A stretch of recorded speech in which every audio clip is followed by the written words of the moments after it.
ਬਿਸਮਿल्लाहिर्रहमानिर्रहीम ਤੇ अस्सलाम वालेकुम। 11 ਅਕਤੂਬਰ ਪਾਕਿਸਤਾਨ ਦੇ ਵਿੱਚ ਹਫਤੇ ਦੀ ਸਵੇਰ ਤੇ ਅੱਜ ਦੇ ਪੰਜਾਬੀ ਵੀਲੌਗ 'ਚ ਚੜ੍ਹਦੇ ਤੇ ਲੈਂਦੇ ਪੰਜਾਬ ਦੇ ਸੱਜਣਾ ਤੇ ਮਿੱਤਰਾਂ, ਭੈਣਾਂ ਤੇ ਭਰਾਵਾਂ, ਮਾਵਾਂ ਤੇ ਬਜ਼ੁਰਗਾਂ ਨੂੰ ਜੀ ਆਇਆਂ ਨੂੰ। ਅੱਜ ਦੀ ਸਭ ਤੋਂ ਪਹਿਲੀ ਗੱਲ ਤੇ ਕਾਊਂਟਡਾਊਨ ਨਹੀਂ ਹੈ, 49 ਡੇਜ਼ 49 ਦਿਨ ਰਹਿ ਗਏ ਨੇ ਫੀਲਡ ਮਾਰਸ਼ਲ ਆਸਿਮ ਮੁਨੀਰ ਦੀ ਦੂਜੀ ਰਿਟਾਇਰਮੈਂਟ ਤੇ ਪਾਕਿਸਤਾਨ ਦੇ ਵਿੱਚ ਨਵੇਂ ਆਰਮੀ ਚੀਫ ਦੇ ਆਉਣ 'ਚ। ਹੁਣ ਚੱਲਦੇ ਹਾਂ ਅੱਜ ਦੀਆਂ ਖਬਰਾਂ ਵਾਲੇ ਪਾਸੇ। ਅੱਜ ਦੀ ਪਹਿਲੀ ਖਬਰ ਬੜੀ ਗੰਦੀ ਹੈ ਤੇ ਬੜੇ ਹੀ ਗੰਦੇ ਬੰਦੇ ਦੀ ਹੈ। ਹਾਂਜੀ, ਦੋਵੇਂ ਗੱਲਾਂ ਨੇ, ਖਬਰ ਵੀ ਗੰਦੀ ਹੈ ਤੇ ਦਿੱਤੀ ਵੀ ਬੜੇ ਗੰਦੇ ਬੰਦੇ ਨੇ। ਮਾਜ਼ਰਤ, ਇਹ ਹੁਣ ਤੁਹਾਨੂੰ ਗੰਦੇ ਕੰਮ ਨਾਲ ਹੀ ਖਬਰ ਸ਼ੁਰੂ ਕਰਨੀ ਪੈ ਰਹੀ ਹੈ, ਲੇਕਿਨ ਹੈ ਇਹੋ ਜਿਹੀ। ਇਹ ਤਾਂ ਤੁਹਾਨੂੰ ਪਤਾ ਲੱਗ ਹੀ ਗਿਆ ਵੀ ਹੁਣ ਐਲਾਨ ਹੋ ਗਿਆ ਹੈ ਕਿ ਸੁਹੇਲ ਅਫਰੀਦੀ ਸਾਹਿਬ ਨੂੰ ਅਸੀਂ ਨਹੀਂ ਮੰਨਦੇ। ਉਹਨਾਂ ਆਖਿਆ ਜੀ ਕਿ ਇਹ ਨਹੀਂ ਸਾਨੂੰ ਚਾਹੀਦਾ, ਹੋਰ ਜੋ ਮਰਜ਼ੀ ਦਿਓ। ਤੁਹਾਨੂੰ ਅਗਲੀ ਖਬਰ ਵੀ ਦਿਆਂਗੇ ਅੰਦਰ ਦੀ ਕਿ ਉਹਦੇ ਵਿੱਚ ਹੋਰ ਆਪਸ਼ਨ ਕੀ ਦਿੱਤਾ ਗਿਆ ਹੈ। ਲੇਕਿਨ ਬਹਰਹਾਲ ਇਹ ਜਿਹੜੀ ਗੰਦੀ ਖਬਰ ਹੈ ਇਹ ਹੈ ਜਨਾਬ, ਡੀਪ ਡਾਰਕ ਵੈਬ। ਗੰਦੀਆਂ ਚੀਜ਼ਾਂ ਹੁੰਦੀਆਂ ਨੇ ਇਹਦੇ ਉੱਤੇ, ਡੀਪ ਡਾਰਕ ਵੈਬ ਦੇ ਉੱਤੇ। ਚੰਗੀਆਂ ਵੀ ਹੁੰਦੀਆਂ ਨੇ ਕਈ ਵਾਰੀ, ਲੇਕਿਨ ਬਹੁਤੀਆਂ ਗੰਦੀਆਂ ਹੁੰਦੀਆਂ ਨੇ। ਅਤੇ ਖਬਰ ਦੇਣ ਵਾਲੇ ਉਮਰ ਚੀਮਾ ਸਾਹਿਬ ਨੇ। ਮਾਸ਼ਾਅੱਲਾ ਖਬਰ ਵੀ ਡੀਪ ਡਾਰਕ ਹੈ ਅਤੇ ਉਮਰ ਚੀਮਾ ਸਾਹਿਬ ਵੀ ਡੀਪ ਡਾਰਕ ਨੇ ਅਤੇ ਇਹਨਾਂ ਦਾ ਮਾਜ਼ੀ ਵੀ ਸਾਫਤੀ ਜਿਹੜਾ ਉਹ ਡੀਪ ਡਾਰਕ ਹੈ। ਬੜਾ ਹੀ ਮਾਸ਼ਾਅੱਲਾ ਰੱਜ ਕੇ ਗੰਦੇ ਬੰਦੇ ਨੇ। ਅਤੇ ਪੰਜਾਬੀ ਜਿਹੜਾ ਉਹ ਮੈਂ ਤੁਹਾਨੂੰ ਦੱਸਿਆ ਸੀ ਇੱਕ ਵਾਰੀ ਕਿ ਪੰਜਾਬੀ 'ਚ ਝੰਗ ਵਾਲਿਆਂ ਦੀ, ਝੰਗ ਦੀ ਜਿਹੜੀ ਪੰਜਾਬੀ ਉਹਦੀ ਇੱਕ ਆਪਣਾ ਉਹਦਾ ਹੁਸਨ ਹੈ। ਜ਼ਾਹਿਰ ਹੈ ਸਰਾਇਕੀ ਔਰ ਪੰਜਾਬੀ ਦਾ ਇਮਤਜ਼ਾਜ ਹੈ ਅਤੇ ਉਹਨਾਂ ਦੇ ਕੋਲ ਜਿਹੜੀ ਐਕਸਪਰਟੀਜ਼ ਨੇ ਉਹ ਵੀ ਪੂਰੇ ਪਾਕਿਸਤਾਨ 'ਚ ਕਿਤੇ ਨਹੀਂ ਹੈ। ਉਹ ਬੰਦਿਆਂ ਨੂੰ ਬਹੁਤ ਦੂਰ ਤੱਕ ਉਹਦੇ ਵਿੱਚ, ਜਿਵੇਂ PhD ਕਰੀਦੀ ਹੈ ਨਾ ਕਿਸੇ ਸ਼ਹਿਰ 'ਚ, ਬੜੇ ਦੂਰ ਤੱਕ ਅੱਪੜਦੇ ਨੇ। ਉਹ ਬੰਦਿਆਂ ਨੂੰ ਚਬਲ ਨਹੀਂ ਆਖਦੇ, ਸਿਰਫ ਬੰਦਿਆਂ ਨੂੰ ਤੋਲਦੇ ਨੇ। ਜਿਹੜਾ ਬੰਦਾ ਛੋਟੀ ਮੋਟੀ ਕੋਈ ਘਟੀਆ ਹਰਕਤ ਕਰੇ ਉਹਨੂੰ ਚਬਲ ਆਖ ਦਿੰਦੇ ਨੇ। ਜਿਹੜਾ ਉਹ ਚਬਲ ਨਹੀਂ ਆਖਦੇ, ਚਬਲ ਆਖਦੇ ਨੇ, ਠੀਕ ਹੈ ਨਾ ਜੀ। ਅਤੇ ਜਿਹੜਾ ਛੋਟੀ ਮੋਟੀ ਕਰੇ ਉਹਨੂੰ ਚਬਲ ਆਖਦੇ ਨੇ, ਅਤੇ ਜਿਹੜਾ ਕੋਈ ਥੋੜ੍ਹੀ ਬਹੁਤੀ ਚਬਲ ਮਾਰੇ ਉਹਨੂੰ ਚਬਲੀਟ ਆਖਦੇ ਨੇ, ਅਤੇ ਜਿਹੜਾ ਕੋਈ ਬਹੁਤ ਹੀ ਵੱਡੀ ਕੋਈ ਚਬਲ ਮਾਰਦੇ ਉਹਨੂੰ ਫਿਰ ਚਬਲੌਟ ਆਖਦੇ ਨੇ। ਅਤੇ ਇਹ ਉਹਨਾਂ ਦੀਆਂ ਡਿਗਰੀਜ਼ ਨੇ। ਅਤੇ ਸੁਪਰਲੇਟਿਵ ਡਿਗਰੀ ਜਿਹੜੀ ਹੈ ਉਹ ਇਹ ਭਾਈ ਸਾਹਿਬ ਨੂੰ ਲੱਭਣੀ ਹੈ। ਅਤੇ ਉਹਦੀ ਵਜ੍ਹਾ ਹੈ ਕਿ ਇਹਨਾਂ ਦੀਆਂ ਖਬਰਾਂ ਇਹੋ ਜਿਹੀਆਂ ਨੇ। ਇੱਥੇ ਕਰੋ ਇਹੋ ਹੀ ਸਾਹਿਬ ਨੇ ਜਿਹੜੇ ਖਬਰਾਂ ਦਿੰਦੇ ਸਨ ਕਿ ਉਹ ਫਲਾਣੇ ਵੱਡੇ ਸਿਆਸਤਦਾਨ ਨੇ ਫਲਾਣੇ ਬੰਦੇ ਦੀ ਬੇਟੀ ਨੂੰ ਜਿਹੜਾ ਉਹ ਪ੍ਰੈਗਨੈਂਟ ਕਰ ਦਿੱਤਾ। ਮਾਜ਼ਰਤ, ਮੈਨੂੰ ਪਤਾ ਹੈ ਕਿ ਕੋਈ ਮਹੱਜ਼ਬ ਗੱਲ ਨਹੀਂ, ਲੇਕਿਨ ਇਹ ਖਬਰਾਂ ਲਿਖਦਾ ਸੀ ਰੋਜ਼ਨਾਮਾ ਜੰਗ, ਇੱਧਰ ਉੱਧਰ ਵਿੱਚ ਨਿਊਜ਼ ਉਹਦੇ ਛਾਪਦੇ ਸਨ। ਅੰਸਾਰ ਅਬਾਸੀ ਸਾਹਿਬ ਐਡੇ ਬੜੇ ਮੋਮਨ ਲੱਗਦੇ ਨੇ ਤੁਹਾਨੂੰ, ਇਹ ਉਹਨਾਂ ਦੀ ਟੀਮ ਦੇ ਦੋਸਤ ਨੇ ਅਤੇ ਇਹ ਖਬਰਾਂ ਇਹੋ ਜਿਹੀਆਂ ਇਹ ਭਾਈ ਹੁਣੀ ਦਿੰਦੇ ਸਨ। ਹੁਣ ਬਹਰਹਾਲ ਉਹ ਖਬਰ ਦੇ ਰਹੇ ਨੇ ਕਿ ਡੀਪ ਡਾਰਕ ਵੈਬ ਦੇ ਵਿੱਚੋਂ ਕੋਈ ਕਾਗਜ਼ਾਤ ਲੱਭੇ ਨੇ ਵੀ ਸੁਹੇਲ ਅਫਰੀਦੀ ਰਾਹ ਦੇ ਨਾਲ ਇਹਦਾ ਨੈਕਸਸ ਸੀ। ਬੱਲੇ ਹੋ ਸ਼ੇਰ ਬੱਗਿਓ, ਮੈਂ ਕਿਹਾ ਛਾਛੂ ਨਹੀਂ ਗਏ ਕਿਤੇ, ਕੋਈ ਹੋਰ ਸ਼ਾਹੀ ਪਾ ਦਿਓ। ਮੈਂ ਤਾਂ ਕਹਿੰਦਾ ਸੋਮਨਾਥ ਦਾ ਜਿਹੜਾ ਮੰਦਿਰ ਤੋੜਿਆ ਸੀ ਨਾ ਉਹ ਵੀ ਪਾ ਦਿਓ ਇਹਦੇ 'ਤੇ। ਉਸ ਤੋਂ ਇਲਾਵਾ 9/11 ਵੀ ਪਾ ਦਿਓ, ਹੋਰ 5-7 ਛਾਵਾਂ ਵੀ ਜਿਹੜੀਆਂ ਨੇ ਉਹ ਇਹਦੇ 'ਤੇ ਪਾ ਦਿਓ। ਜਿਹੜਾ ਮੇਰਾ ਖਿਆਲ ਹੈ ਕਿ ਹੀਰੋਸ਼ੀਮਾ ਨਾਗਾਸਾਕੀ ਦੇ ਉੱਤੇ ਜਿਹੜੇ ਐਟਮ ਬੰਬ ਸੁੱਟੇ ਸਨ ਉਹ ਵੀ ਸੁਹੇਲ ਅਫਰੀਦੀ 'ਤੇ ਪਾ ਦਿਓ। ਜੋ ਤੁਹਾਡੇ ਨਾਲ ਹੋਇਆ ਹੈ ਨਾ, ਜਾਂ ਜੋ ਵੀ ਤੁਹਾਡੀ ਵੀ ਵਜੂਹਾਤ ਨੇ ਜਿਹੜੀਆਂ ਵੀ ਆਪਣਾ ਚੀਮਾ ਸਾਹਿਬ, ਉਹ ਵੀ ਪਾ ਦਿਓ। ਮੇਰਾ ਮਤਲਬ ਹੈ ਕੋਈ ਬੰਦਾ ਖਬਰ ਦਿੰਦਾ ਯਾਰ, ਕੋਈ ਬੰਦੇ ਦੇ ਪੁੱਤਰਾਂ ਵਾਲੀ, ਬੰਦਾ ਚਵਲਾਂ ਥੋੜ੍ਹੀ ਕੁੱਟਦਾ। ਇਹ ਹੁਣ ਪਾਥੀਆਂ ਭੰਨਿਆਂ ਵੀ ਕਦੀ ਵੈਰ ਗਏ ਨੇ ਚੀਮਾ ਸਾਹਿਬ? ਇਹ ਮੈਨੂੰ ਦੱਸੋ ਨਾ, ਆਪ ਇਮਾਨਦਾਰੀ ਨਾਲ ਦੱਸੋ ਵੀ ਕਦੀ ਪਾਥੀਆਂ ਭੰਨਿਆਂ ਵੀ ਵੈਰ ਗਏ ਨੇ? ਕੋਈ ਬੰਦਾ ਮੰਨੇਗਾ ਤੁਹਾਡੀ ਗੱਲ ਕਿ ਸੁਹੇਲ ਅਫਰੀਦੀ ਦੇ ਤਲਕਾਤ ਰਾਹ ਦੇ ਨਾਲ ਨੇ ਔਰ ਤੁਹਾਨੂੰ ਡੀਪ ਡਾਰਕ ਵੈਬ ਦੇ ਉੱਤੋਂ ਇਹ ਸਾਰਾ ਕੁਝ ਉੱਤੇ ਤੁਹਾਡੇ ਵਾਸਤੇ ਰੱਖਿਆ ਅਤੇ ਤੁਸੀਂ ਜਾ ਕੇ ਉੱਥੋਂ ਚੁੱਕ ਲਿਆ? ਬੱਲੇ ਹੋ ਸ਼ੇਰ ਬੱਗਿਆ। ਉਹ ਮੈਂ ਸੁਣਿਆ ਸੀ ਵੀ ਸਿਆਣਾ ਕਾਂ ਜਿਹੜਾ ਉਹਦਾ ਆਖਰ ਦੇ ਉੱਤੇ ਜਿਹੜਾ ਟਿਕਾਣਾ ਹੁੰਦਾ ਕਿਹੜੀ ਸ਼ੈ 'ਤੇ ਹੁੰਦਾ, ਤੁਸੀਂ ਵੀ ਉਹੀ ਕੰਮ ਕੀਤਾ ਹੈ। ਖੈਰ ਅੱਗੇ ਚੱਲਨੇ ਜੀ। ਬਿਊਰੋਕ੍ਰੇਸੀ ਵਜ਼ੀਰ ਆਲਾ ਦਾ ਹੁਕਮ ਨਾ ਮੰਨੇ, ਉਹਦੇ 'ਤੇ ਹੁਕਮ ਮੰਨਣਾ ਬਾਈਂਡਿੰਗ ਕੋਈ ਨਹੀਂ, ਕਿਉਂਕਿ ਬਿਊਰੋਕ੍ਰੇਸੀ ਰਿਆਸਤ ਦੀ ਇੰਪਲੋਈ ਹੈ। ਇਹ ਸਾਡੇ ਤਲਾਲ ਚੌਧਰੀ ਸਾਹਿਬ ਨੇ ਧਮਾਲ ਪਾਈ ਹੈ ਨਵੀਂ, ਅਤੇ ਇਹ ਧਮਾਲ ਹੈ ਜਨਾਬ ਤਲਾਲ ਚੌਧਰੀ ਸਾਹਿਬ ਦੀ। ਉਹਨਾਂ ਨੇ ਕਿਹਾ ਕਿ ਬਿਊਰੋਕ੍ਰੇਸੀ ਜਿਹੜੀ ਹੈ ਨਾ ਉਹ ਵਜ਼ੀਰ ਆਲਾ ਦਾ ਹੁਕਮ ਮੰਨਣ ਦੀ ਪਾਬੰਦ ਨਹੀਂ। ਇਹ KPK 'ਚ ਕਿਹਾ ਉਹਨਾਂ ਨੇ, ਕਿਉਂਕਿ ਹੁਣ ਚਾਹੀਦਾ ਨਹੀਂ ਨਾ ਸੁਹੇਲ ਅਫਰੀਦੀ ਨਹੀਂ ਚਾਹੀਦਾ, ਕਿਉਂਕਿ ਕੱਲ੍ਹ DG ISPR ਜਾ ਕੇ ਦੱਸ ਆਏ ਵੀ ਜਿਹੜਾ ਫੌਜੀ ਆਪਰੇਸ਼ਨ ਨਹੀਂ ਮੰਨੇਗਾ ਅਸੀਂ ਉਹਨੂੰ ਨਹੀਂ ਮੰਨਾਂਗੇ। ਅਤੇ ਉਹਨੇ ਤਾਂ ਫੌਜੀ ਆਪਰੇਸ਼ਨ ਨਹੀਂ ਮੰਨਣਾ, ਕਿਉਂਕਿ ਇਮਰਾਨ ਖਾਨ ਆਂਦਾ ਗੱਲਬਾਤ ਕਰੋ, ਬੰਦੇ ਆਪਣੇ ਇੰਨੇ ਨਾ ਮਰਵਾਓ, ਨਾ ਹੀ ਆਪਣੇ ਫੌਜੀ ਅਤੇ ਜਵਾਨ ਸ਼ਹੀਦ ਕਰਾਓ, ਨਾ ਹੀ ਆਪਣੀ ਪਬਲਿਕ ਸ਼ਹੀਦ ਕਰਾਓ। ਗੱਲਬਾਤ ਕਰਕੇ ਇਸ ਕੰਮ ਨੂੰ ਸਿੱਧਾ ਕਰੋ ਅਤੇ ਜਿਹੜੇ ਪਹਿਲਾਂ ਗੱਲਬਾਤ ਕਰੋ, ਜਿਹੜੇ ਭੈੜੇ ਬੰਦੇ ਨੇ ਉਹਨਾਂ ਨੂੰ ਪਾਸੇ 'ਤੇ ਕਰੋ, ਚੰਗੇ ਆਪਣੇ ਨਾਲ ਰਲਾਓ ਅਤੇ ਫਿਰ ਲੜ ਲਓ ਜੇ ਲੜਨ ਦੀ ਲੋੜ ਪਵੇ ਤਾਂ।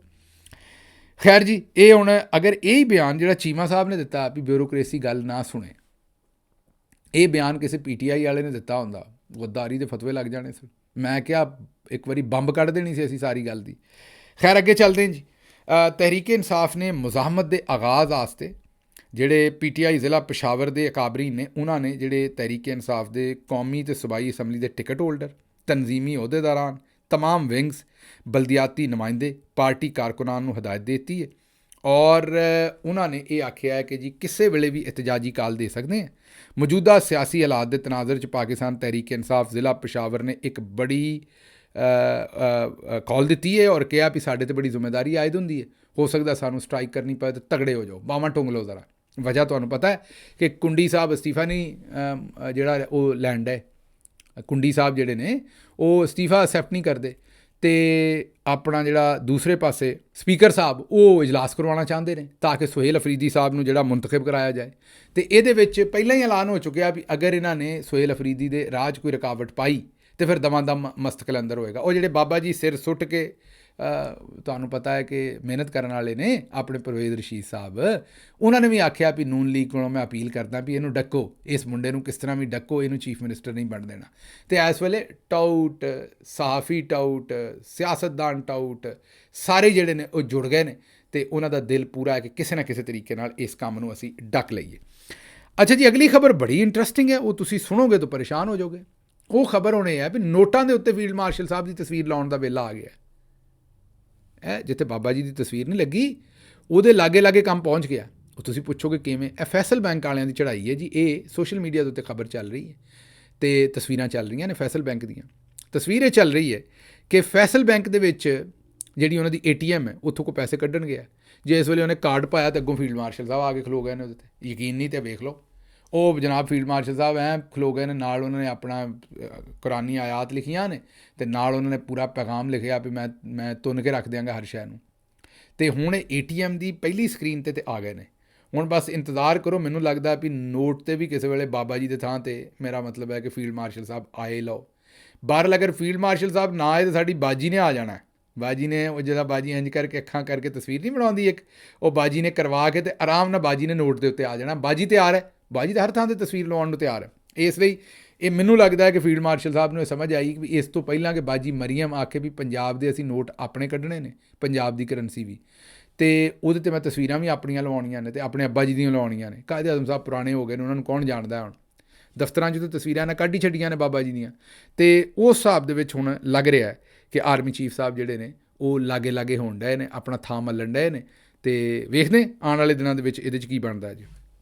ਅੱਛਾ ਜੀ, ਅੱਗੋਂ DG ISPR ਸਾਹਿਬ ਦੀਆਂ ਗੱਲਾਂ ਤੇ ਸਾਰੀਆਂ ਅਸੀਂ ਤੁਹਾਨੂੰ ਜਿਹੜੀਆਂ ਉਦਾਸੀ ਦਿੱਤੀਆਂ, ਉਹਨਾਂ ਦੇ ਉੱਤੇ ਹੁਣ ਅਸੀਂ ਮਜ਼ੀਦ ਇਹਦੇ 'ਤੇ ਗੱਲ ਕੀ ਕਰਨੀ ਹੈ। ਕਿਉਂਕਿ DG ਸਾਹਿਬ ਨੇ ਗੱਲ ਕੀਤੀ ਸੀ ਕਿ ਸਿੰਧ ਅਤੇ ਪੰਜਾਬ ਉੱਥੇ ਗਵਰਨੈਂਸ ਬੜੀ ਅੱਛੀ ਹੈ, ਇਸ ਲਈ ਉੱਥੇ ਦਹਿਸ਼ਤਗਰਦੀ ਨਹੀਂ ਹੁੰਦੀ। ਉਹਨਾਂ ਆਪਣੀ ਪ੍ਰੈਸ ਕਾਨਫਰੰਸ ਕਿਹਾ ਸੀ।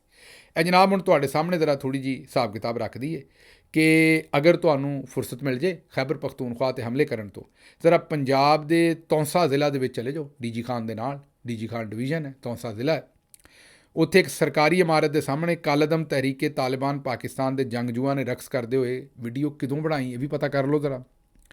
ਕਿਸ ਦਿਨ ਪੰਜਾਬ ਦੀ ਕਿਹੜੀ ਸੜਕ ਉਹਨਾਂ ਕਿੰਨੀ ਦੇਰ ਵਾਸਤੇ ਨਾਕਾਬੰਦੀ ਕਰਕੇ ਬੰਦ ਰੱਖੀ ਉਹ ਵੀ ਜ਼ਰਾ ਚੈੱਕ ਕਰ ਲਓ ਅਤੇ ਤੁਹਾਨੂੰ ਪਤਾ ਲੱਗ ਜਾਏ ਵੀ ਤੁਸੀਂ ਆਂਦੇ ਹੋ ਵੀ ਪੰਜਾਬ 'ਚ ਗਵਰਨੈਂਸ ਬੜੀ, ਉੱਥੇ ਦਹਿਸ਼ਤਗਰਦੀ ਨਹੀਂ ਹੁੰਦੀ, ਉਹ ਵੀ ਚੈੱਕ ਕਰ ਲਓ। ਦੂਜਾ, ਸਰਕਾਰ ਤੁਸੀਂ ਇੱਕ ਆਪਰੇਸ਼ਨ ਵੀ ਕੀਤਾ ਸੀ ਕੱਚੇ 'ਚ, ਪਾਕਿਸਤਾਨ ਫੌਜ ਨੇ ਕੱਚੇ ਦੇ ਡਾਕੂਆਂ 'ਤੇ, ਮੇਰੇ ਖਿਆਲ 2015-16 ਦੇ ਵਿੱਚ ਕਿਤੇ ਕੀਤਾ ਸੀ, 14-15 ਦੇ ਵਿੱਚ ਕਿਤੇ ਕੀਤਾ ਸੀ, 16 ਦੇ ਵਿੱਚ ਇਸ ਇਲਾਕੇ 'ਚ।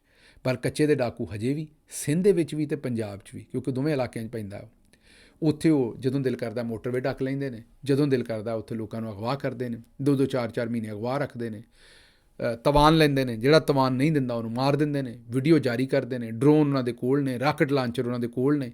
ਤੁਸੀਂ ਸਾਨੂੰ ਦੱਸ ਦਿਓ ਵੀ ਪੰਜਾਬ ਅਤੇ ਜਿਹੜਾ ਸਿੰਧ ਹੈ ਉੱਥੇ ਦਹਿਸ਼ਤਗਰਦੀ ਨਹੀਂ, ਕਿਉਂਕਿ ਉੱਥੇ ਗਵਰਨੈਂਸ ਬੜੀ ਅੱਛੀ ਜਾ ਰਹੀ ਹੈ। ਬੱਲੇ ਬੱਲੇ ਬੱਲੇ, ਇਹ ਤਾਂ ਹੁਣ ਤੁਹਾਨੂੰ ਦੱਸਣਾ ਪੈਣਾ ਜਨਾਬ ਕਿ ਇਹ ਕਿਹਨੇ ਕਰਵਾਇਆ। ਅੱਛਾ ਜੀ, ਹੱਤਕੇ ਇੱਜ਼ਤ ਕੇਸ ਬਰਤਾਨੀਆ ਦੀ ਅਦਾਲਤ ਦੇ ਫੈਸਲੇ ਦਾ ਹਵਾਲਾ ਦਿੰਦੇ ਹੋਏ ਜਿਹੜਾ DG ISPR ਸਾਹਿਬ ਉਹਨਾਂ ਕਿਹਾ ਵੀ ਵੇਖੋ ਇੱਥੇ ਇਹੋ ਜਿਹੇ ਫੈਸਲੇ ਨਹੀਂ ਹੁੰਦੇ, ਉੱਥੇ ਹੋ ਗਿਆ ਫੈਸਲਾ। ਉਹਨਾਂ ਕਿਹਾ ਕਿ ਉੱਥੇ ਆਦਿਲ ਰਾਜਾ ਦੇ ਖਿਲਾਫ ਬ੍ਰਿਗੇਡੀਅਰ ਰਾਸ਼ਿਦ ਨਸੀਰ ਸਾਹਿਬ ਜਿੱਤ ਗਏ ਨੇ, ਕਿਉਂਕਿ ਉਹਨਾਂ ਨੇ ਮੁਕੱਦਮਾ ਕੀਤਾ ਸੀ ਕਿ ਇਹਨੇ ਮੈਨੂੰ ਬੇਇੱਜ਼ਤ ਕੀਤਾ। ਅਦਾਲਤ ਨੇ ਕਿਹਾ ਹਾਂਜੀ ਇਹਨਾਂ ਨੇ ਤੁਹਾਨੂੰ ਬੇਇੱਜ਼ਤ ਕੀਤਾ ਅਤੇ ਉਹ ਉਹਨਾਂ ਨੂੰ ਜੁਰਮਾਨਾ ਕਰ ਦਿੱਤਾ ਵੀ ਤੁਸੀਂ ਰਾਸ਼ਿਦ ਸਾਹਿਬ ਨੂੰ ਕਿਉਂ ਬੇਇੱਜ਼ਤ ਕੀਤਾ। ਉਹਨਾਂ ਕਿਹਾ ਉਹ ਮੁਕੱਦਮਾ ਦੇਖੋ ਉੱਥੇ ਜਿੱਤ ਗਏ ਨੇ ਅਤੇ ਪਾਕਿਸਤਾਨ 'ਚ ਇਹੋ ਜਿਹੇ ਕੇਸ ਨਹੀਂ ਹੁੰਦੇ। ਗੱਲ ਤੁਹਾਡੀ ਠੀਕ ਹੈ, ਲੇਕਿਨ ਮੈਨੂੰ ਇਹ ਦੱਸੋ ਵੀ ਬਰਤਾਨੀਆ 'ਚ ਕੋਈ ਲੋਕਾਂ ਦੇ ਘਰਾਂ 'ਚ ਵੜ ਕੇ ਅਤੇ ਬੂਹੇ ਭੰਨ ਕੇ CCTV ਫੁਟੇਜ ਨਾਲ ਲਿਜਾ ਕੇ ਚਾਦਰ ਚਾਰ ਦੀਵਾਰੀ ਨੂੰ ਪਾਮਾਲ ਕਰਕੇ ਅੱਖਾਂ 'ਤੇ ਪੱਟੀ ਬੰਨ੍ਹ ਕੇ ਲੋਕਾਂ ਨੂੰ ਇਵੇਂ ਹੱਥ ਕੜੀਆਂ ਲਾ ਕੇ ਸਿਰਫ ਇੱਕ ਟਵੀਟ ਕਰਨ 'ਤੇ ਜਾਂ ਹੋਰ ਮਾਮਲਿਆਂ ਦੇ ਉੱਤੇ ਇੰਜ ਲੈ ਕੇ ਜਾਂਦੇ ਨੇ। ਫਿਰ ਰਿਮਾਂਡ, ਜੁਡੀਸ਼ਲ ਰਿਮਾਂਡ, ਹਵਾਲਾਤ, ਜਿਵੇਂ ਤੁਸੀਂ ਆਪਣੀ ਮਰਜ਼ੀ ਨਾਲ ਫੈਸਲੇ ਕਰਵਾਉਂਦੇ ਰਹਿੰਦੇ ਹੋ, ਇੰਜ ਉੱਥੇ ਹੁੰਦਾ। ਲੰਡਨ ਦਾ ਜੱਜ ਜਿਹੜਾ ਉਹ MI 6 ਦੇ ਇਸ਼ਾਰਿਆਂ ਦੇ ਉੱਤੇ ਫੈਸਲਾ ਤਾਂ ਨਹੀਂ ਕਰਦਾ। MI 6 ਜਿਹੜੀ ਹੈ ਉਹ ਲੰਡਨ ਦਾ ਜਿਹੜਾ ਜੱਜ ਹੈ ਉਹ ਇਹ ਤਾਂ ਨਹੀਂ ਕਰਦਾ ਕਿ ਉਹਨੇ ਜ਼ਾਹਿਰ ਹੈ ਅਗਰ ਉਹ ਜਿਸ ਤਰ੍ਹਾਂ ਇਸਲਾਮਾਬਾਦ ਹਾਈ ਕੋਰਟ ਦੇ ਜੱਜਾਂ ਨੂੰ ਅਗਲਿਆਂ ਨੇ ਕਰੰਟ ਲਾਏ ਸਨ ਅਤੇ ਕਿਸੇ ਦਾ ਪਿਓ ਚੁੱਕ ਲਿਆ ਅਤੇ ਕਿਸੇ ਦਾ ਕੁਝ ਚੁੱਕ ਲਿਆ, ਇਹ ਲੰਡਨ ਦੇ ਵਿੱਚ MI 6 ਵਾਲੇ ਤਾਂ ਕੰਮ ਨਹੀਂ ਕਰਦੇ। ਅਤੇ ਬਹਰਹਾਲ ਇੱਥੇ ਹੁੰਦੇ ਨੇ। ਇਹ ਮਤੀਉੱਲਾ ਜਾਨ ਸਾਹਿਬ ਨੇ ਸਵਾਲ ਪੁੱਛੇ ਨੇ ਸਾਰੇ, ਉਹਨਾਂ ਕਿਹਾ ਜੀ ਠੀਕ ਹੈ ਉੱਥੇ ਮੁਕੱਦਮਾ ਇੱਕ ਜਿਹੜਾ ਉਹਦਾ ਫੈਸਲਾ ਹੋਇਆ, ਲੇਕਿਨ ਇਹ ਦੱਸੋ ਜ਼ਰਾ ਵੀ ਇੱਥੇ ਤੁਸੀਂ ਜਿਹੜਾ ਉਹ ਕੀ ਕੁਝ ਕਰਦੇ ਹੋ, ਬਾਕੀ ਇੱਥੇ ਉਹ ਤਾਂ ਨਹੀਂ ਹੁੰਦਾ ਨਾ। ਜਾਂ ਤਾਂ ਤੁਸੀਂ ਇੱਥੇ ਉਹ ਕੰਮ ਨਾ ਕਰੋ ਤਾਂ ਫਿਰ ਇੱਥੇ ਵੀ ਫੈਸਲੇ ਹੋਣਾ ਸ਼ੁਰੂ ਹੋ ਜਾਣ। ਇੱਥੇ ਤਾਂ ਤੁਸੀਂ ਆਪਣਾ ਇਨਸਾਫ ਆਪੇ ਹੀ ਕਰ ਲੈਂਦੇ ਹੋ, ਕਿਸੇ ਨੂੰ ਕੋਈ ਲੋੜ ਹੀ ਨਹੀਂ ਪੈਂਦੀ। ਅੱਛਾ ਜੀ, 332 ਰੁਪਈਏ ਦੀ ਗੈਸ ਅਗਰ ਬਾਲੇ ਕੋਈ, 332 ਰੁਪਈਏ ਦੀ ਗੈਸ ਅਗਰ ਕੋਈ ਬਾਲੇ ਅਤੇ ਉਹਨੂੰ ਬਿੱਲ ਆ ਰਿਹਾ ਅੱਜ ਕੱਲ੍ਹ 2210 ਰੁਪਈਏ ਦਾ। ਸਮਝ ਰਹੇ ਹੋ ਜੀ, 332 ਰੁਪਈਏ ਦੀ ਗੈਸ ਜਿਹਨੇ ਬਾਲੀ ਹੈ ਅਤੇ ਟੈਕਸ ਟੁਕਸ ਪਾ ਕੇ ਉਹਨੂੰ ਬਿੱਲ ਦਿੰਦੇ ਜੇ 2210 ਦਾ। ਇਹ ਫੀਲਡ ਮਾਰਸ਼ਲ ਸਾਹਿਬ ਦੀ ਇਕਾਨਮੀ ਜੇ, ਇਹ ਲੋਕਾਂ ਵਾਸਤੇ ਆਸਾਨੀ ਉਹਨਾਂ ਨੇ ਪੈਦਾ ਕੀਤੀ ਹੈ। ਇਹ ਉਹਨਾਂ ਦਾ ਲੋਕਾਂ ਨੂੰ ਤੋਹਫਾ ਹੈ। ਉਹ ਆਉਂਦੇ ਨੇ ਕਿ ਬਈ ਇਹ ਤੁਸੀਂ ਮਤਾ ਕਿਤੇ ਇਹ ਸਮਝੋ ਕਿ ਅਸੀਂ ਤੁਹਾਡਾ ਖਿਆਲ ਨਹੀਂ ਕਰਦੇ। ਗਰੀਬ ਬੰਦੇ ਦਾ ਉਹਨਾਂ ਨੇ ਇਹ ਖਿਆਲ ਕੀਤਾ ਕਿ ਇਹ ਮਾਮਲਾ ਜਿਹੜਾ ਉਹ ਕਿਤੇ ਲੋਕ ਇਹ ਨਾ ਸੋਚਣ ਕਿ ਚਲੋ ਪਾਕਿਸਤਾਨ ਅਮੀਰ ਨਹੀਂ ਹੈ। ਹੁਣ ਇੰਨਾ ਅਮੀਰ ਹੋ ਗਿਆ ਕਿ 332 ਦੀ ਗੈਸ ਦੇ ਉੱਤੇ ਬਾਕੀ ਤੁਸੀਂ ਹਿਸਾਬ ਲਾ ਲਓ ਕੋਈ ਤਕਰੀਬਨ ਕੋਈ 1700-1800 1900 ਜਿਹੜਾ ਰੁਪਈਆ ਉਹ ਟੈਕਸ ਹੈ ਹੁਣ। ਅੱਛਾ ਜੀ, ਅੱਗੋਂ ਸੀਨੀਅਰ ਸਹਾਫੀ ਹਾਮਦ ਮੀਰ ਸਾਹਿਬ ਦਾ ਬੜਾ ਦਿਲਚਸਪ ਤਬਸਰਾ ਹੈ ਕਿ ਪੀਪਲਸ ਪਾਰਟੀ ਅਤੇ ਮੁਸਲਿਮ ਲੀਗ ਦੇ ਦਰਮਿਆਨ ਸੁਲ੍ਹਾ ਦਾ ਕ੍ਰੈਡਿਟ ਇਮਰਾਨ ਖਾਨ ਨੂੰ ਜਾਂਦਾ ਹੈ। ਗੱਲ ਤਾਂ ਠੀਕ ਹੈ, ਕਿਉਂਕਿ ਅਗਰ ਇਮਰਾਨ ਖਾਨ ਦਾ ਡਰ ਨਾ ਹੋਵੇ ਤਾਂ ਇਹ ਇੱਕ ਦੂਸਰੇ ਨਾਲ ਫਿਰ ਲੜਾਈ ਕਰਨ ਜ਼ਾਹਿਰ ਹੈ, ਕਿਉਂਕਿ ਫਿਰ ਇੱਕ ਦੂਜੇ ਦੇ ਖਿਲਾਫ ਇਹ ਨੂਰਾ ਕੁਸ਼ਤੀ ਕਰਕੇ ਅਤੇ ਵੋਟ ਹਾਸਲ ਕਰਨ ਆਵਾਮ ਕੋ। ਹੁਣ ਇਹਨਾਂ ਨੂੰ ਇਮਰਾਨ ਖਾਨ ਦਾ ਡਰ ਹੈ ਅਤੇ ਹੁਣ ਇਹ ਜ਼ਾਹਿਰ ਹੈ ਇੱਕ ਦੂਸਰੇ ਦੇ ਨਾਲ ਜਿਹੜਾ ਇਹਨਾਂ ਨੂੰ ਪ੍ਰੋਬਲਮ ਹੋ ਰਹੀ ਹੈ ਅਤੇ ਇਹ ਸੋਚਦੇ ਨੇ ਕਿ ਅਗਰ ਇਮਰਾਨ ਖਾਨ ਨਿਕਲ ਆਇਆ ਜਾਂ ਇਮਰਾਨ ਖਾਨ ਨੂੰ ਸਾਡੇ 'ਤੇ ਤੱਕ ਪੈ ਗਈ ਪੀਪਲਸ ਪਾਰਟੀ ਦੀ ਸੋਚ ਹੈ ਜਾਂ ਨੂਨ ਦੀ, ਅਤੇ ਬਿਹਤਰ ਇੱਕ ਦੂਜੇ ਨਾਲ ਰਲੇ ਰਹੀਏ ਔਰ ਇਮਰਾਨ ਖਾਨ ਨੂੰ ਕਿਸੇ ਵੀ ਤਰ੍ਹਾਂ ਅੰਦਰ ਹੀ ਰੱਖੀਏ, ਇਹ ਇਹਨਾਂ ਦੀ ਸੋਚ ਹੈ। अच्छा जी, जवेद लतीफ़ साहब ने एक ट्वीट किया अनोखा जहा, बुशरा बीबी कितनी पर्देदार है इस पर मैं कुछ नहीं कहूँगा, मगर वो ख़ुद को गैर सियासी कहने में कितना सच रखती हैं ये दुनिया जानती है। अगों ना मिसाल दी फैज़ हमीद, सोशल मीडिया, फलाना फलाना। जवेद लतीफ़ साहब ये समझ नहीं आई, अगर तुसी बुशरा बीबी को सियासी कहना है तो सीधा ट्वीट करके कहो कि जी बुशरा बीबी भी सियासी ने तो उन्होंने यह किया, अपना इल्ज़ाम ला लो जो लाना है। यह जो तुसी उठान भरी है कि बुशरा बीबी कितनी पर्देदार है इस पर मैं कुछ नहीं कहूँगा। हुण मैनूं ये दसो, अगर कोई तुहाडे बारे ट्वीट करे कि साडी भाभी साहबा ने, भैन है साडी तुहाडी बेगम, अगर कोई उन्हां दे बारे कहे भी जवेद लतीफ़ साहब की बीवी कितनी बापरदा है उस बारे मैं कुछ नहीं कहांगा, तो किड्डी मायूब गल लगेगी, बंदा किड्डा चवड़ लगेगा गल कहंदा। अगर कोई कहे, मैं तो पहला माजरत की, मैं नहीं कहन दिया ना, मैं कह सकदा मेरी वो भैन है, तो मेरी भरजाई है, मेरी वो भैन है, मैं उन्हां दा अदब करना, मैं तो नहीं गल कह सकदा। देखो हया नूं हत्थ मारिया करो जवेद लतीफ़ साहब, मेहरबानी करके। जे हया नहीं हत्थ मार सकते तो तुसीं कोई मेरा मतलब पट्ठे दत्थे नूं हत्थ मार लो, कोई होर काम कर लो। ये कोई गल है करने वाली, कोई मैं क्यों झगड़ा मारते हो, चंगे भले बंदे हो, मेरा मतलब कोई गल है करने वाली कि बुशरा बीबी किन्नी क बापरदा है, इत्ते तो मैं तबसरा नहीं कर सकता भी, या तो तबसरा करो तो तुहानूं उन्हां तुहाडे घर छड्ड के आईए, फिर तुहानूं भी मेरा मतलब है कि वापस तबसरा दईए, तो या सीधी सियासी गल करो जिहड़ी करनी है। तो तुहाडे बारे अगर कोई बंदा कहे कि जवेद लतीफ़ साहब किन्ने करप्ट ने, ये बारे तो मैं नहीं कुछ कह सकता, या जवेद लतीफ़ साहब किड्डे एक इस वेले शर्म वाले आदमी ने, ये बारे तो नहीं गल की जा सकती, या जवेद लतीफ़ साहब किन्ने फट्टे चुक देंदे ने। आहो मैं फट्टे ही गया भाई जान, फट्टे चुक देंदे ने एक बारी। जवेद लतीफ़ साहब किन्ने फट्टे चुक प्रोग्राम करते हैं ये मैं नहीं कह सकता, लेकिन वो सियासत च कुछ करते हैं। वो खुदा दा खौफ करो ना, इहो जे काम करया करो जवेद लतीफ़ साहब। ये हुण तुसीं चले कारतूस हो, ठुस होए हो, सोचो तुहानूं अगलियां फार्म 47 भी नहीं दिता। हालात वेख लो अपने कि इन्नी पॉलिश मारी है पर नहीं गल नहीं बनी, तुहाडी फार्म 47 तुहानूं नहीं दिता ना, इहो जिहियां काम। मेरा मतलब बंदियां तक रवो, क्यों तुसीं जनानियां दे उत्ते गल्लां करनियां ने, फिर तुहाडी अगों झाड़ चंब होनी है, फिर तुसीं कहना भी यार तुसीं मेरे भतीजे लगदे हो, तुसीं इंज ना करो, तुसीं आह गल ना करो, ना करया करो इंज, मैं गुजारिश ही कर सकदा, मेहरबानी करो। अच्छा जी, अगों जवेद हाशमी साहब ने कहा कि आसिम मुनीर और हुकूमत के उत्ते तनकीद ते मेरे खिलाफ मुकदमा हो गया, मैं वड्डी जेल तो निकल के, पाकिस्तान वो वड्डी जेल कह रहे हैं, मैं वड्डी जेल तो निकल के छोटी जेल जाण नूं तैयार है, तो मैं जिन्ना चिर मेरी जिंदगी है मैं जमानत नहीं करावांगा, तो पा लो मैनूं जेल जेड़ा पाउणा है। हुण इत्थों तक लोग आ गए हैं। फील्ड मार्शल साहब जदों बंदा रोज़ टंबा फेरे ना, वो आंदे ना मारे नालों डराया चंगा हुंदा है। तुसीं हुण तुन के रखो प्रोग्राम जिहड़ा उज़मा बाजी ने कहा सी ना, उज़मा बाजी दीयां दो गल्लां बड़ियां मशहूर होईयां ने। एक तो उन्हां सानूं दस्सिया भी बाबा जी दा ठुल्लू कोई गलत चीज़ नहीं, चलो जी बाजी जी तुहानूं मुबारक होवे, रखो तुसीं बाबा जी दा ठुल्लू अपने कोल, बल्कि नाल रखिया करो हर वेले। ਮੈਂ ਆਨਾ ਪਰਸ ਦੇ ਵਿੱਚ ਰੱਖਿਆ ਕਰੋ। ਉਹਦੀ ਵਜ੍ਹਾ ਇਹ ਹੈ ਕਿ ਭੈਣ ਮੇਰੀ ਹੈ, ਕਿਸੇ ਵੇਲੇ ਵੀ ਲੋੜ ਪੈ ਜਾਏਗੀ, ਕਿਹੜਾ ਭੈੜੀ ਸ਼ੈ ਕਿਤੇ ਵੀ ਤੁਸੀਂ ਉਹਨੂੰ ਇਸਤੇਮਾਲ ਕਰੋ ਪ੍ਰੈਸ ਕਾਨਫਰੰਸ ਵਗੈਰਾ ਦੇ ਵਿੱਚ ਰੱਖ ਕੇ। ਦੂਜਾ ਇਹ ਹੈ ਕਿ ਦੂਜਾ ਭੈਣ ਸਾਡੀ ਨੇ ਦੱਸੀ ਹੈ ਸਾਨੂੰ ਗੱਲ ਕਿ ਹਾਫਿਜ਼ ਜੀ ਤੁੰਨ ਕੇ ਰੱਖੋ। ਉਹਨਾਂ ਨੇ ਦੱਸਿਆ ਸੀ ਨਾ, ਹੁਣ ਇਹ ਜਿਹੜੀ ਪੋਲਿਸੀ ਹੈ ਹਾਫਿਜ਼ ਜੀ ਤੁੰਨ ਕੇ ਰੱਖੋ ਵਾਲੀ, ਜਿਹੜੀ ਬਾਜੀ ਉਜ਼ਮਾ ਨੇ ਇਹਨਾਂ ਨੇ ਜਿਹੜੀ ਗੱਲ ਸਾਨੂੰ ਦੱਸੀ ਸੀ, ਉਹ ਅਸੀਂ ਇਹੀ ਕਹਿ ਸਕਦੇ ਹਾਂ ਵੀ ਹੁਣ ਹਾਫਿਜ਼ ਸਾਹਿਬ ਉਹਨੂੰ ਸੀਰੀਅਸ ਲੈ ਗਏ ਨੇ ਅਤੇ ਉਹ ਹਰ ਇੱਕ 'ਤੇ ਮੁਕੱਦਮੇ ਕਰੀ ਜਾਂਦੇ ਨੇ। ਅਤੇ ਅਜ਼ਮਾ ਸਾਹਿਬਾ ਵਾਸਤੇ ਸਾਡਾ ਇਹ ਕਿ ਅਸੀਂ ਤੁਹਾਡੇ 'ਤੇ ਕਰਨੇ ਸਿਆਸੀ ਤਨਕੀਦ। ਇੰਝ ਨਾ ਕਰੋ, ਜਿਹੜੀਆਂ ਤੁਸੀਂ 3-3 ਵਾਰੀਆਂ ਲਈਆਂ ਨਾ, 4-4 ਵਾਰੀਆਂ ਲਈਆਂ ਨੇ ਜ਼ਿੰਦਗੀ ਦੀਆਂ, ਮੇਰਾ ਮਤਲਬ ਹੈ ਕਿ ਹੁਣ ਇੱਧਰ ਉੱਧਰ ਨਾ ਫਿਰ ਕਿਤੇ ਨਿਕਲ ਜਾਈ ਮੇਰੀ ਭੈਣ। ਮੈਂ MPA ਦੀਆਂ ਵਾਰੀਆਂ ਦੀ ਗੱਲ ਕਰ ਰਿਹਾ, ਹੋਰ ਨਾ ਕਿਤੇ ਜ਼ਾਤੀ ਅਸੀਂ ਇਹ 'ਚ ਨਾ ਨਿਕਲ ਜਾਣਾ ਕੋਈ, ਮੈਂ ਤੁਹਾਡੀ ਕੋਈ ਜ਼ਾਤੀ ਗੱਲ ਕਰ ਰਿਹਾ। ਬਹਰਲ ਥੋੜ੍ਹੀ ਕਈ ਨੂੰ ਬਹੁਤਾ ਸਮਝੋ। ਅਤੇ ਇਹ ਅਸੀਂ ਤੁਹਾਡੇ 'ਤੇ ਨਾ ਜ਼ਾਤੀ ਹਮਲੇ ਨਹੀਂ ਕਰਦੇ, ਪਲੰਦੇ ਪਏ ਨੇ ਜਨਾਬ ਦੇ।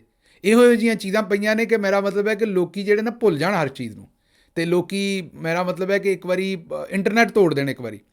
ਅਤੇ ਲੇਕਿਨ ਅਸੀਂ ਕਿਉਂਕਿ ਸਿਆਸੀ ਤੁਹਾਡੇ 'ਤੇ ਤਨਕੀਦ ਕਰਦੇ, ਸਿਆਸੀ ਕਰਾਂਗੇ ਤੁਹਾਡੇ ਜਿਹੜੇ ਸਿਆਸੀ ਅਮਾਲਨਾਮੇ ਨੇ। ਅਤੇ ਜਿਹੜਾ ਅੱਜ ਕੱਲ੍ਹ ਮੈਂ ਤਾਂ ਹਿਸਾਬ ਲਾਇਆ ਤੁਸੀਂ ਪਰਫਿਊਮ ਦੀ ਸ਼ੀਸ਼ੀ ਵੀ ਨਹੀਂ ਛੱਡਦੇ ਅੱਜ ਕੱਲ੍ਹ।